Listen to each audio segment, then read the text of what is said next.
pessoal, boas-vindas para quem está nos assistindo de diferentes lugares, de diferentes horários. Eu sou Matheus Panebecker, tenho aqui hoje o Rodrigo Portaro para conversar comigo. Ano passado eu tive a oportunidade de trabalhar por um dia com o Rodrigo para a gente levar storytelling para milhares de pessoas de todo o Brasil. E agora ele está aqui justamente para falar comigo sobre esse tema, né?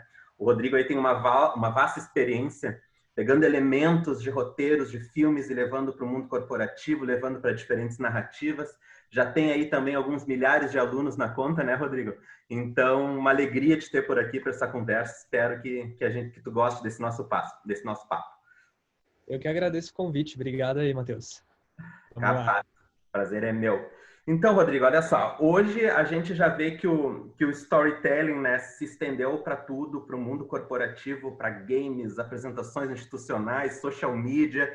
E com essa expansão, a gente até pode começar a pensar que talvez o storytelling ele tenha se banalizado um pouco, né, o conceito dele. O próprio nome diz storytelling, contar histórias, né, aquela velha história. Precisa ter um arco, precisa ter uma mensagem, a jornada do herói. Enfim, todo mundo está trabalhando o storytelling de diferentes maneiras. Mas, afinal, eu queria saber para ti, o que é, de fato, um storytelling e para que ele serve? Eu acho que tem muita gente que nos assiste aqui que talvez não esteja um pouco familiarizado com esse conceito. Mas para a gente abrir essa nossa conversa, queria que tu comentasse um pouquinho sobre isso e se, de fato, como é que o mercado está tratando o storytelling hoje em dia. Legal. Cara, eu tenho uma visão um pouco mais ampla do que é storytelling, né? Storytelling é tudo. Quando a gente para pensar que story é roteiro e que telling é como a gente dá vida a esse roteiro e que toda boa história imita a vida, que bons roteiristas, eles entendem como o ser humano se comporta, e aí ele cria uma trama de personagens que estão se comportando, fazendo e reagindo a eventos da vida. Na verdade, storytelling pode ser tudo, pode ser a nossa vida, mas também pequenos fragmentos. Então, uma história pode acontecer numa reunião de negócio, ou pode ser pura ficção, uma coisa da nossa imaginação, que vai um dia para a página e um dia vai ser interpretado, né? A mesma história pode ganhar vida no final das contas de várias maneiras, né? Você pega Chapeuzinho Vermelho, pode virar quadrinho, pode virar cinema, pode virar só o adulto contando para a criança em 2 minutos ali no quarto antes de dormir.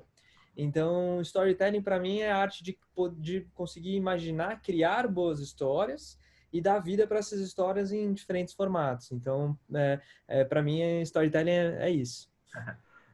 A gente tem esse conceito, então, né, Rodrigo? Acho que tu trouxe um conceito bem amplo, assim, e eu concordo super contigo. Acho que storytelling está em tudo na nossa vida. A nossa vida em si é um storytelling, né? Tudo que acontece ao longo de um dia é um storytelling.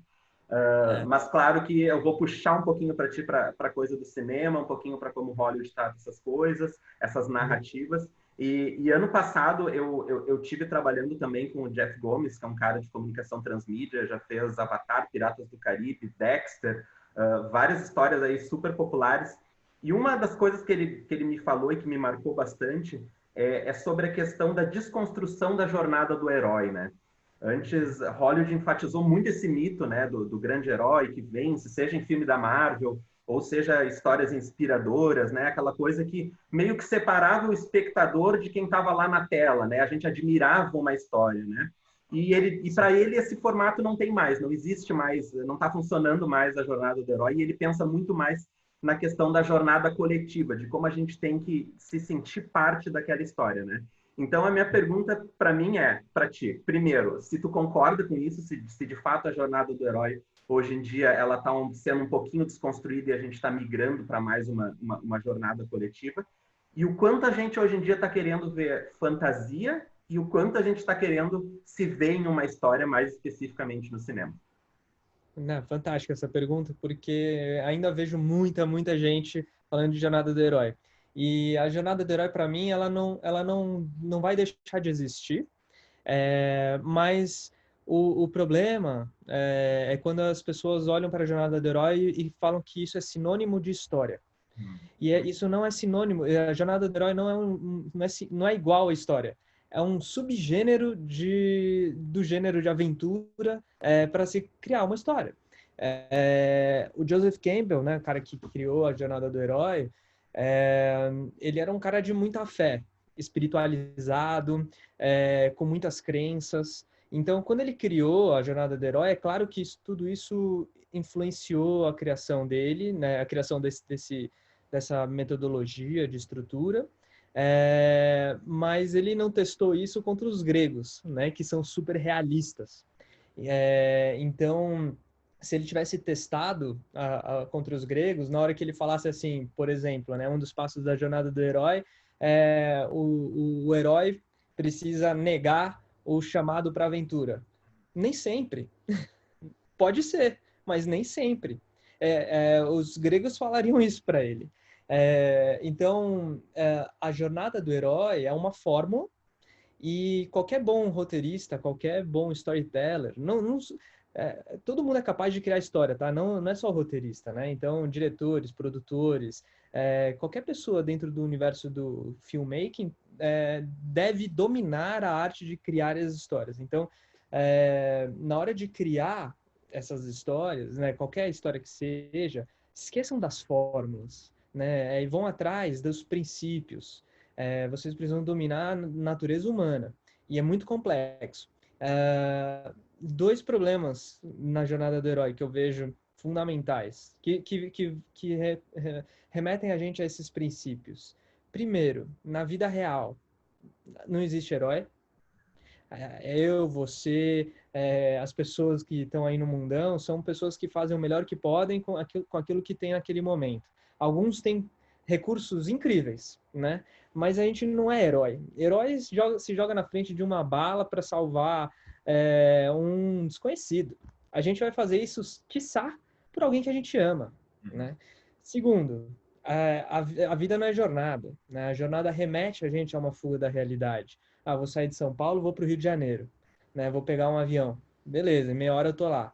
A vida, cara, a vida vai assim, você não vai ter dinheiro para avião, você vai de ônibus, é sexta-feira, tá chovendo, marginal alagou, você vai chegar atrasado, você tinha compromisso, a vida é tough, né?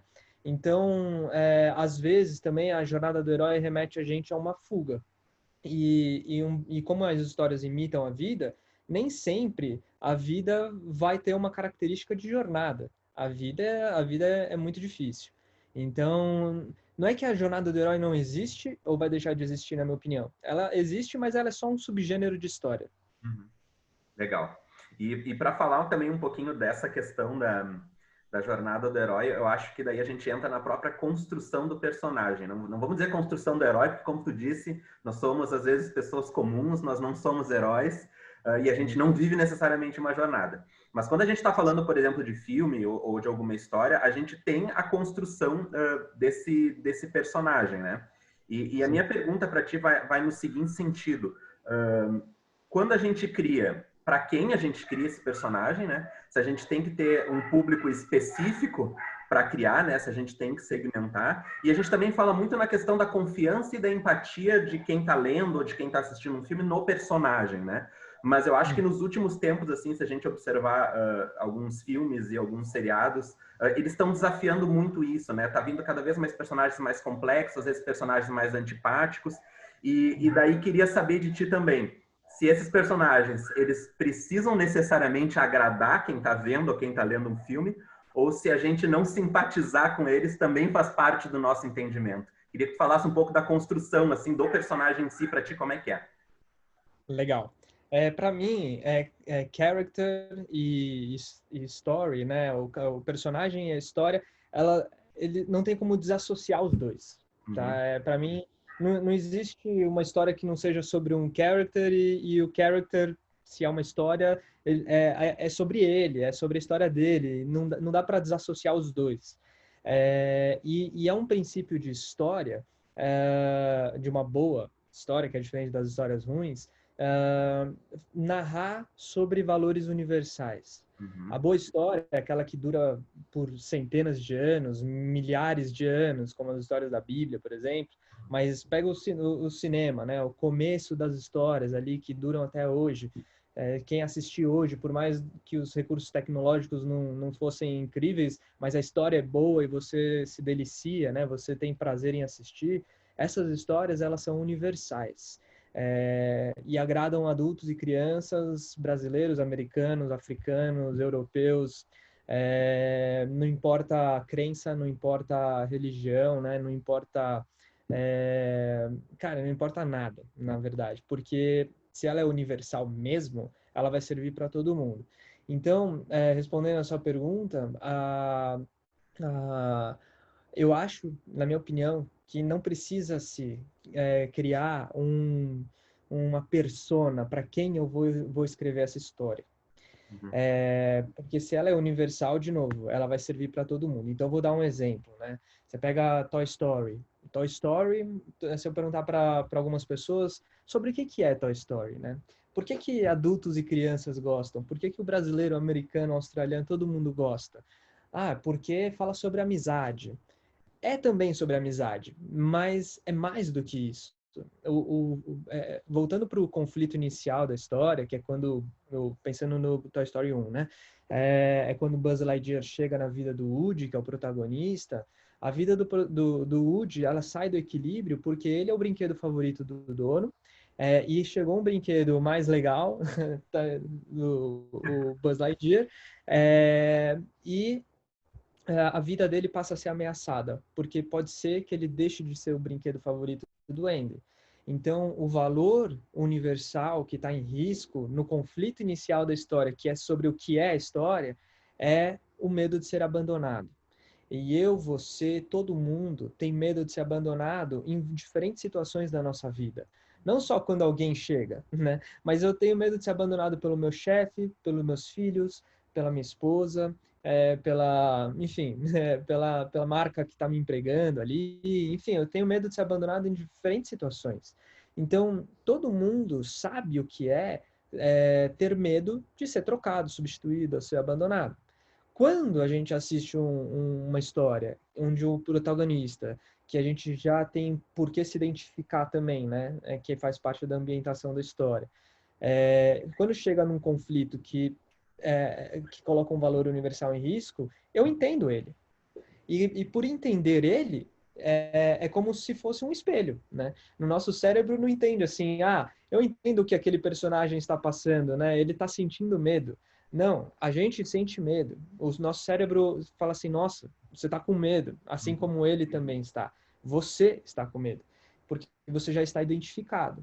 Então, na minha opinião, não precisa se criar uma persona. Você tem que ir em busca da verdade do que é a vida e procurar valores universais e narrar sobre esses valores. É claro, a trama vai no específico e pode ser extremamente nichada a trama. Você pode, por exemplo, você pega a Parasita, ela vai numa realidade extremamente particular, sul-coreana, da diferença de classes e etc., que é praticamente universal, porque todo mundo sabe, o mundo inteiro sabe o que é isso. Então, é comum a gente se confundir que, eu quero criar uma história com uma persona específica, então tudo que eu falar tem que ser voltado para esse público. Sim e não ao mesmo tempo. Sim, dá para na trama você explorar esse público, as questões particulares desse público, mas o que tiver em jogo na vida do protagonista precisa ser universal. Entendeu? Foi fácil de entender ou é confuso demais? E, Rodrigo, assim, a gente falou agora dos personagens e tudo mais, e eu queria abordar contigo um pouquinho agora a própria construção da jornada no sentido de quem está criando essa história. O que eu quero dizer com isso? Existe aquela relação, né? O que a história precisa e o que o criador necessariamente quer, né? Existe esse conflito desse ego de um autor, mas necessariamente do que a história precisa. Eu sei que eu tenho uma opinião impopular. Muitas pessoas amam, por exemplo, Christopher Nolan, que é um cineasta que já fez A Origem, a trilogia do Batman com Christian Bale. E eu acho que às vezes ele se perde, para mim, na opinião, um pouco no sentido de querer mostrar demais como ele sabe fazer uma história engenhosa, de como ele sabe fazer uma história super complexa. O Interestelar, que é um filme que todo mundo adora, eu acho um filme problemático justamente nesse sentido. Ele poderia ser tão mais simplificado para o espectador se identificar melhor com esse filme. E tu que estudou, que foi sócio, enfim, do Robert McKee, que é uma lenda, é um cara que, enfim, apadrinhou muita gente vencedora do Oscar, muitas pela Pixar, né? E que tu que já, enfim, faz workshop, dá aulas, palestras, fazendo mentoria com muita gente para criar histórias. Queria que tu falasse um pouco, então, assim, dessa relação, do quanto na hora de criar é importante a gente perceber aquilo que a história precisa e não aquilo que necessariamente a gente quer, não colocar nossa vaidade, nosso ego no meio. Não sei se tem essa mesma percepção, mas queria ouvir um pouquinho de ti sobre isso. Eu tenho a mesma percepção. Eu acho que bons storytellers, eles conseguem criar uma história que seja simples, sem ser simplista. Uhum. Então, o que eu acho, aí é tudo achismo, né? E aí os achismos também, se alguém me testar e me botar contra a parede, pode ser que eu mude de opinião depois. Mas pode ser que o Christopher Nolan, ele esteja tentando deixar rebuscado demais uma coisa que poderia ser mais simples. E eu concordo com você. Eu acho que sim, ele tenta mostrar que ele é inteligente demais, criando tramas completamente malucas, que vão se resolvendo de maneira super surpreendente e tal. Só que às vezes ele erra a mão, na minha opinião. Eu acho que ele tenta fazer isso demais. Então, voltando para o ponto de vista da criação, né, do criador criando uma história, quanto mais claro for para você a ideia que governa essa história, que é o que o McKee chama de ideia governante, né? Quanto mais claro for para você qual que é o arco de transformação, o que especificamente o meu protagonista vai viver e como ele vai se transformar, o que ele vai mudar, o que ele vai revelar, se tiver claro na sua cabeça, tudo o que vai acontecer nessa história, qualquer personagem que entra, a ordem dos fatos, as características do personagem, do ambiente que ele está inserido, tudo precisa ser voltado para que essa ideia governante aconteça, né? Que essa transformação aconteça. Então, entrou um personagem que não ajuda o protagonista a se transformar ou não atrapalha ele nessa transformação, é inútil. É inútil, não está dizendo nada para a audiência com relação àquilo que você quer dizer, né? Então, na minha opinião, se o roteirista passa a trazer coisas para a história que não ajudam a mostrar se o personagem está chegando onde ele deveria ou atrapalhando ele de chegar lá, a gente pode deletar da história, simplesmente corta. E aí, às vezes, eu acho que o Christopher Nolan, ele traz alguns elementos que não necessariamente está me ajudando de maneira simples entender o que o protagonista está vivendo e para onde ele está indo e como ele está mudando ou revelando. Às vezes eu acho que quando eu falo que passa um pouco da conta, talvez uma cena ou outra, um elemento ou outro, não era necessário, simples assim, né? E às vezes, Rodrigo, não sei também se tu concorda comigo, não é nem só às vezes a questão de querer deixar complexo demais, mas também a questão da objetividade, né? Normalmente, quando eu falo que eu tenho certa preguiça, às vezes com filmes de 2 horas e meia, de 3 horas de duração, o pessoal fica, não, mas como assim? Não, a duração não quer dizer nada. Eu também acho que quando existem filmes bons, bem contados, quando tu vê, sei lá, E o Vento Levou da Vida, um clássico que tem quase 4 horas de duração, tu não sente. Mas eu vejo, especialmente também agora no mundo dos seriados, assim, esse problema, às vezes, de a história se prolongar muito mais além do que devia. E não é porque eu gosto de filme curto ou de série curta, porque eu quero poupar meu tempo, porque eu quero ver mais, porque eu quero fazer mais coisas.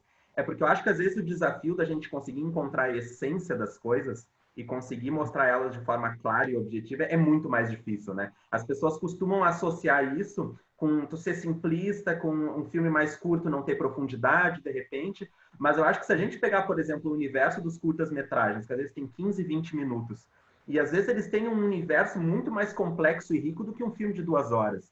Então, sim, tudo isso que tu está falando também me faz refletir um pouco sobre isso. Não é só a vontade, né, de querer mostrar como uma pessoa sabe contar uma história de forma complexa, mas também a capacidade desse cara de conseguir ir direto ao ponto e achar esse equilíbrio de ir direto ao ponto, mas também não ser rasteiro, né? Sim. Cara, eu acho que isso está totalmente às vezes um roteirista ele é direcionado por uma vontade de contar a história, né, o telling, contar a história de maneira surpreendente. Uhum. E ele deveria estar mais preocupado com a criação, com o story, que é o character, e como ele muda, como ele se revela, como ele se transforma, como a transformação pode ser surpreendente. Aí tudo bem. Entre ser surpreendente a história e inevitável, ou seja, chegar no final e você olhar e falar assim, nossa, surpreendente. Não imaginava que isso podia acontecer. Ou inevitável, nossa, era exatamente isso que tinha que acontecer. Não vejo nenhum outro caminho para essa história. É inevitável que tenha acontecido desse jeito. Eu prefiro que seja inevitável. Claro, se você juntar os dois, né, inevitável e surpreendente, pega o Sexto Sentido, Seven, né, os Sete Pecados Capitais, você pega e fala, nossa, surpreendente, né, I see that people, nossa, surpreendente, e também não podia ser diferente, né, então, aí é o estado da arte, né, então, quando eu vejo roteiristas se prolongando demais, sem a necessidade, porque normalmente eles estão focando muito em trazer um efeito especial ou trazer um personagem que ele gosta, mas que talvez não fosse necessário, ou desenvolver demais uma trama de um personagem porque ele está afim. Então, e tudo isso é focar na coisa errada. E aí as coisas se prolongam mais do que deveriam. Né? Exato. E relacionando agora com tudo isso que a gente está falando, mas eu acho que um case muito de sucesso, assim, de um cara que fez as coisas certas, o filme faz as coisas certas, é um filme que tu próprio já mencionou, que é o Parasita, né? Que é um filme que Sim. tem quase 2 horas e meia de duração, que tem milhares de personagens, mas que ele é um filme muito centrado, ele é um filme muito objetivo, ele consegue passar a mensagem que ele quer passar, não de forma óbvia, mas também não daquele jeito erudito que a gente estava falando, de querer mostrar o quanto, né, o Bong Joon-ho é um roteirista complexo, engenhoso, né? Então, o Parasita, eu acho um case de sucesso, e eu vou trazer também um outro filme que fez sucesso, que também não é de língua inglesa, que é o Relatos Selvagens, o filme argentino, né? Que ele é um filme que ele tem em comum com Parasita, primeiro, essa coisa da progressão, né? Para mim, um filme que vai crescendo, os conflitos vão se amarrando e vão se embolando até que tudo explode. E tem isso muito, Rodrigo, que tu comentou ano passado, que eu lembro no tempo que a gente trabalhou junto lá na PUC, para as aulas de storytelling, que é a questão da causa e efeito, né? Como a gente conseguia amarrar isso de forma super progressiva e também com aquele tirar o personagem do ponto de equilíbrio que nem tu tinha comentado, né? Então, quando eu penso no Parasita, no Relato Selvagem, no Toy Story, todos esses filmes que a gente está falando aqui agora, tu me corrige se eu estiver errado, eles têm isso em comum, essa progressão, essa causa e efeito, né? E esses personagens que são tirados de um ponto de equilíbrio. Então, eu queria saber de ti, se, olhando para todos esses filmes agora, pensando nessa sua conversa, se isso realmente é uma fórmula de sucesso. Se é isso que tu gosta de passar para os teus alunos, para quem tu presta consultoria, porque para mim parece ser uma fórmula de sucesso. Tô com uma furadeira aqui. Se ele começar, eu dou uma pausa, tá? Vocês são imprevistos tecnológicos, né? Tempos desculpáveis, não tem problema. É o dia a dia da pandemia, né? Bom, assim, de novo, né? Cuidado com as fórmulas, né? Não é fórmula mágica, mas são os princípios. Então, indo no começo da história, né? O ponto de desequilíbrio ou de equilíbrio do personagem. Como a gente tira o personagem né, do equilíbrio, que a gente chama de incidente citante, né? Muita gente chama de incidente citante. Ele é necessário na história porque toda história é sobre alguém que tem algum desejo. E se tem desejos é porque algo falta. E para representar isso, é importante trazer um evento na vida do protagonista que demonstra para a gente o que é que tanto falta. E que é o incidente citante. Então, um incidente citante muito bem determinado, muito bem plantado, ele cria bons finais de filme também. Ele abre espaço para bons finais de filme. Então, sim, o incidente citante, ele é um fator comum a todos eles, né, que é fundamental para uma boa história existir, no modelo hollywoodiano, né? E as ações e reações, que são a causa e efeito, que você comentou, ela vai conduzir desde o minuto zero até o último segundo, o como as coisas vão se desenrolar, que é a trama, né? Então, é legal separar o que é trama do que é história. A história são os eventos que esse personagem vai viver, e como que demonstra como ele aprende alguma coisa, como ele se transforma, qual mensagem a gente está passando com essa história. E a trama é o que vai no específico demonstrar exatamente como e os porquês isso está acontecendo. Então, por exemplo, se eu falar para você que outro dia eu vim aqui, entrei por essa porta, sentei, peguei um Yoda que eu tenho de brinquedo, cliquei no botãozinho que tem no peito dele, assim, aí acendeu a espada dele, ele começou a falar do or do not, there is no try. Né? Você consegue imaginar isso acontecendo. Por mais que eu não tenha feito essa cena acontecer, porque ela é extremamente específica. Então, a especificidade abre espaço para vocês, roteiristas, criadores de história no geral, a ajudarem a audiência a imaginar uma cena acontecendo. Então, até o que não é visto na cena pode ser incitado na história pelo roteirista, por exemplo, uma cena de um crime muito louco, né? Então, você já tem dicas de como o assassino faz as coisas, né? Então, você sabe que ele tem cortado, sei lá, todos os membros das suas vítimas e arrancado os olhos, né? Só que você não viu essa cena acontecer. Mas você sabe que os detetives estão ali olhando, estão vendo como aquele assassino trabalha. Então você já tem pistas, que são ações ali, né? E as reações, vamos supor que esse cara entra numa cena, a câmera vem junto, né, acompanhando o protagonista, e o assassino entra na cena, eles estão dentro de um quarto, e aí o cara liga a motosserra, e aí apaga o filme, né, apaga a cena. E aí, tipo, a gente não sabe o que aconteceu. As causas e efeitos, né, as ações e reações que foram sendo construídas até aquela cena específica acontecer, dão a capacidade para a gente imaginar o que estava acontecendo naquele quarto depois que deu blackout. E isso às vezes é mais poderoso do que mostrar a cena. Então, as ações e reações, elas ajudam a audiência que está maluca para tentar adivinhar o que vai acontecer a se satisfazer quando a cena acontece, ou imaginar e também se satisfazer quando até mesmo a cena não acontece. Então, numa boa história, bem tramada, bem construída, com ações e reações, quando chega cada cena, aquela cena devia estar ali. Aquela cena merecia estar ali. Não é uma coisa que, eu quero que ela esteja. Não tinha outra coisa que pudesse acontecer quando ela é bem tramada. Então, não é uma fórmula, porque não tem X, Y, Z, não tem... Cara, é um formato e são princípios, né? É assim que o ser humano se comporta, é assim que a nossa mente funciona.